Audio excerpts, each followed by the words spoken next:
그리스도 안의 몸된 교회 2. 교회란 하나님이 운영하시고 보호하시는 사랑의 영역이다. 창조 때부터 계획하신 가장 사랑하는 대상이다. 그러므로 주님은 교회를 끌어가시는 주인이며 머리시다.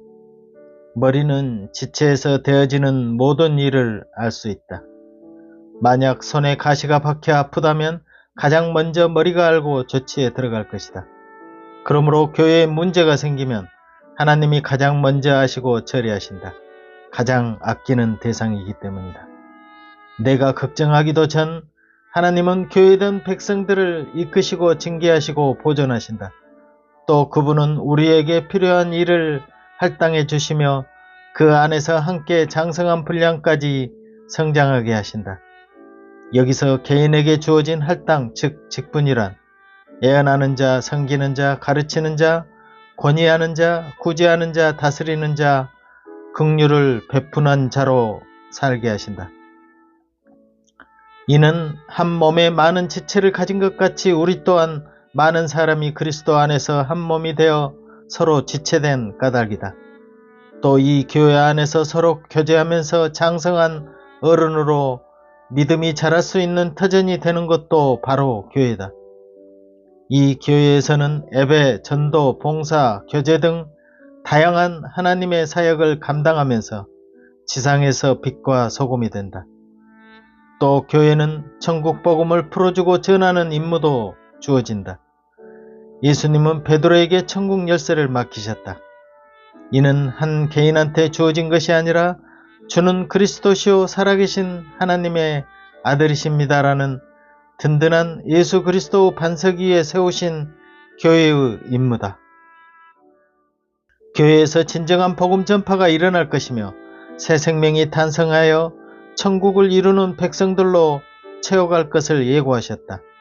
그러므로 형제들이 연합하여 복음이 전파되고 그 안에서 하나님의 백성들이 만들어지면서 하나님의 나라인 천국이 이 지상에서도 이룩된다. 예수 그리스도께서는 교회를 위하여 십자가로 각 개인의 막힌 담을 헐어주셨다. 이는 인간관계, 특히 그리스도 안에서 어떤 인종차별이나 신분의 우열을 두지 않고 하나로 결집하는 교회를 두신 까닭이다. 그러니까 예수님께서는 십자가에서 피를 흘리심으로 막힌 담을 허셨을 뿐만 아니라 법조문으로 된 계명의 율법도 폐하셨다. 이것은 제사, 할례, 음식에 대한 율법 등의 효력을 상실하게 하시어 유대인의 경계를 허무셨다. 개인적으로 율법에서 해방을 이루는 차원은 십자가 안에서 내가 죽었을 때이다. 율법의 완성자가 나를 포함시켜 죽고 부활하심으로 나는 율법을 완성한 자처럼 의에 이를 수 있었다. 또 의의 길에 들어선 자는 날마다 죽음에서 부활에 이르는 삶으로 개인적 이기주의를 타파할 힘도 주셨다. 이처럼 예수 그리스도께서 율법과 개인적인 나를 허무신 것은 유대인이나 이방인이나 모두 한 새 사람 곧 그리스도 안에서 새로운 백성이 되게 하시기 위함이었다. 여기서 말하는 새 사람은 이전에는 한 것이었는데 수선하여 새 것처럼 만든 사람이 아니라 이전과는 완전히 다른 새롭게 창조한 존재라는 의미다. 교회는 그리스도 피와 십자가로 새롭게 창조된 존재다. 교회가 생겨난 것은 하나님의 천지 창조와 같은 것이다. 유대인과 이방인 사이에 멀었던 관계를 허물고 완전히 새롭게 태어난다는 뜻이다. 예수 그리스도로 말미암아 우리는 베드로전서 2장 9절 말씀처럼 택하신 족속이요 왕같은 제사장들이요 거룩한 나라요 그의 소유가 된 백성이라고 말씀하신다. 우리 그리스도인은 그리스도 안에서 새롭게 된 백성으로 민족, 혈통과 상관없이 누구나 영적 이스라엘 자손이 되었다. 구약시대의 이스라엘 자손에게 붙여준 말이 모두 그리스도인에게로 돌아왔다. 그리고 앞으로 그렇게 되는 것이 아니라 지금 그렇게 된 것이다.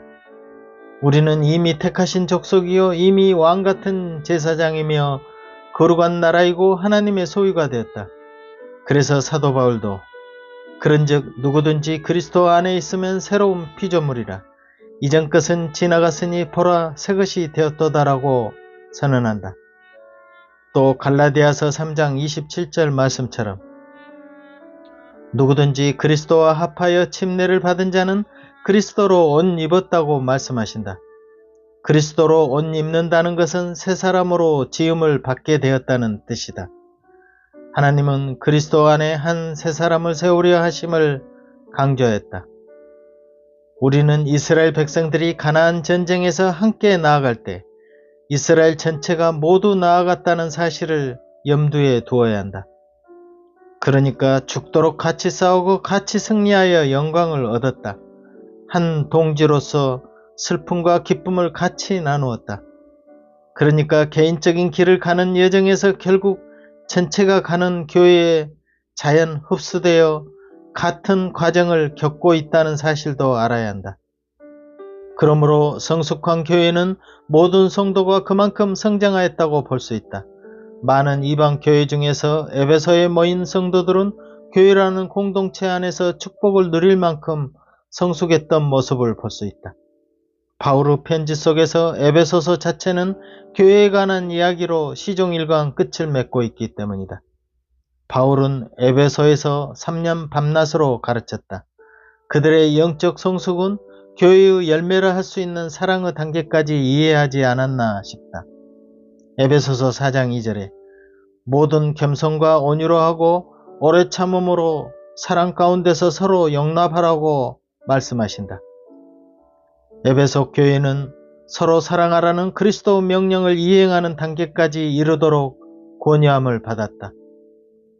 서로 사랑하라는 계명은 주님이 주신 새 계명으로 서로 사랑하라. 내가 너희를 사랑한 것 같이 너희도 서로 사랑하라. 너희가 서로 사랑하면 이로써 모든 사람이 너희가 내 제자인 줄 알리라 라고 말씀하신다. 그렇다면 서로 사랑할 수 있는 마음은 어디에서 열리는 것일까? 서로 사랑하라는 명령 속에는 우리라는 단체적 대상이 있어야 사랑할 수 있다. 자신 안에서의 사랑은 더 큰 외적 사랑으로 나아가기 위한 단계이다. 그러니까 신앙의 단계에서 타인을 진정 사랑할 수 있는 단계는 자신을 벗어났을 때가 될 것이다. 주변에 있는 형제자매를 우선 사랑의 대상으로 삼겠지만 믿지 않는 자에게도 그 사랑은 미치게 된다.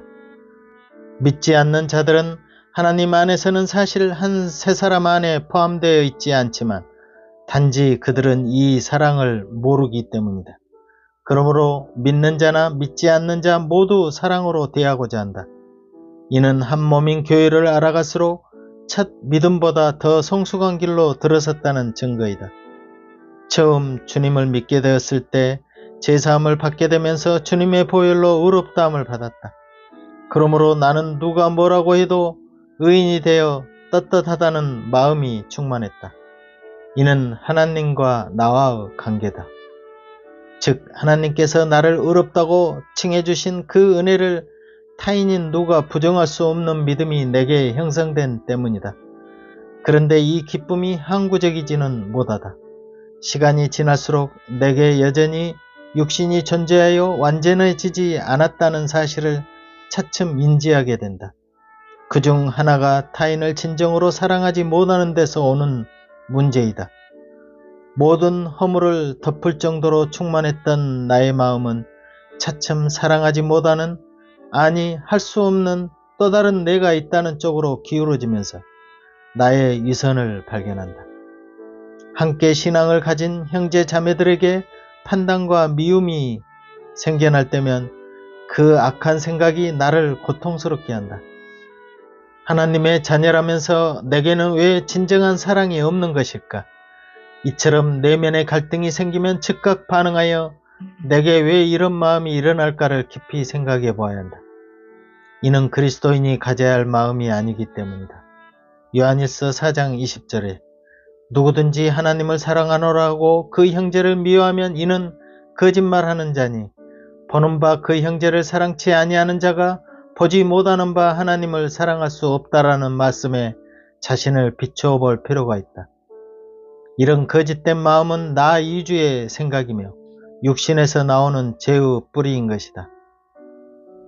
그나마 나는 육신의 생각을 마음에서만 끝냈고 행동까지는 가지 않았으므로 참 다행이라고 생각하기도 한다. 이는 내 주위에 있는 사람과 사람 간에 일어날 수 있는 문제이다. 미워하는 마음이 생기거나 이성을 따라 추구하거나 남의 물건을 가지고 싶어 하거나 시기 질투하거나 같이 있고 싶지 않은 사람이 있어 문제가 되거나 깎아내리고 판단하는 모든 것들 속에는 하나님과의 관계도 있지만 주변 사람들과 부딪힐 수 있는 육신적 요소다. 이런 속성들은 쉽게 정리되지 않고 수시로 불쑥 튀어나올 때마다 당황할 수가 있다. 물론 이런 문제들은 결국 내 탐심과 이기심에서 나오는 것으로 근본 뿌리인 육신의 소산이다. 이 육신을 붙잡고 있는 내가 십자가 안에서 죽어야 함을 깨닫게 되면서 나는 십자가 죽음을 통해 결코 정죄함이 없다는 사실에 다시 눈뜨게 된다. 그리고 그 악한 생각은 행동으로 나타나기 전 십자가에서 죽었다는 믿음이 자리 잡고 있으므로 이것마저 정리해 주신 하나님께 감사하면서 날마다 십자가로 넘겨버리면 큰 문제는 되지 않는다. 육신이 나를 사로잡으려 할 때마다 나는 십자가에 못 박았다는 사실을 믿기 때문에 자연스럽게 이것도 죽은 것입니다 하고 주님의 은혜를 바라봄으로 사그러뜨릴 수 있었다. 하지만 이 악한 나를 십자가에 내려놓는 힘보다 더 강력한 힘은 바로 몸된 교회의 비밀을 아는 것이다. 주변 성도들이 한 몸이란 실체를 확실히 안다면 당연히 사랑할 힘이 나를 끌어주실 것이다. 아니, 그 힘은 숙명적인 것처럼 강하다. 자기의 몸을 학대하고 미워하고 저주할 바보가 누가 있겠는가? 몸된 교회를 내 몸을 통하여 진정 안다면 그 참된 그리스도의 사랑이 나를 끌고 가신다. 그리스도께서는 머리 되시고 한 몸이 된 우리는 타인이 곧 나이므로 진정 사랑할 수 있는 마음이 열리게 된다. 그러므로 성경은 간음하지 말라, 살인하지 말라, 도적질하지 말라, 탐내지 말라 한 것과 그 이외에 다른 계명이 있을지라도 내 이웃을 내 자신과 같이 사랑하라 하신 그 말씀 가운데 다 들었느니라. 사랑은 이웃에게 악을 행치 아니하나니 그러므로 사랑은 율법의 완성이니라 라고 말씀하신다. 사랑의 차원을 깨닫게 되면 우리는 세세하게 걸리는 율법의 문제도 그 안에서 모두 해결될 수 있다는 가능성을 보게 된다. 그 사랑의 차원은 홀로 영적 자유를 얻는 차원과 또 다른 이타적 사랑까지를 일깨워주는 열쇠다. 홀로 찾는 기쁨 속에서도 뭔가 채워지지 않는 것이 있다면 바로 몸된 교회를 찾지 못한 탓이다. 만약 손가락 하나가 뚝 떨어져 있다면 몸이 얼마나 그리울 것인가. 만약 발가락이 하나 뚝 떨어져 있다면 몸을 빨리 찾고 싶을 것이다. 아주 작은 머리카락 하나도 머리에 붙어 있어야 함께 영광 받을 수 있는 자리에 있게 되는 것이다. 이처럼 한 몸 안에 포함되어 있어야 그 작은 지체 역시 함께 빛난다. 그러므로 당연히 나의 한 지체는 자신에서 벗어나 전체 몸을 찾게 되는데 이는 자신을 십자가에 정리하고 나면 자연적으로 느끼는 감정이다. 만약 내가 그리스도 안에서 진정 죽었다면 이제 같은 믿음을 가진 성도들을 찾게 될 것이다. 이미 먼저 형성된 몸이 있다면 그는 그 안에서 모든 사람과 함께 살아가게 될 것이다. 믿는 성도들은 이미 한 몸이다. 앞에서는 사랑한 척하면서 뒤로는 미워하고 시기하고 질투하고 멸시하고 불평했던 그들을 어떻게 사랑하는 마음으로 변하게 되었을까? 이는 몸된 교회를 알게 되면서부터일 것이다. 물론 그 전에도 사랑치 않았다는 것은 아니지만 자신에서 벗어나 진정한 한 몸에 포함되었다는 사실 속에 나는 그들을 한 지체로 인정하게 된다.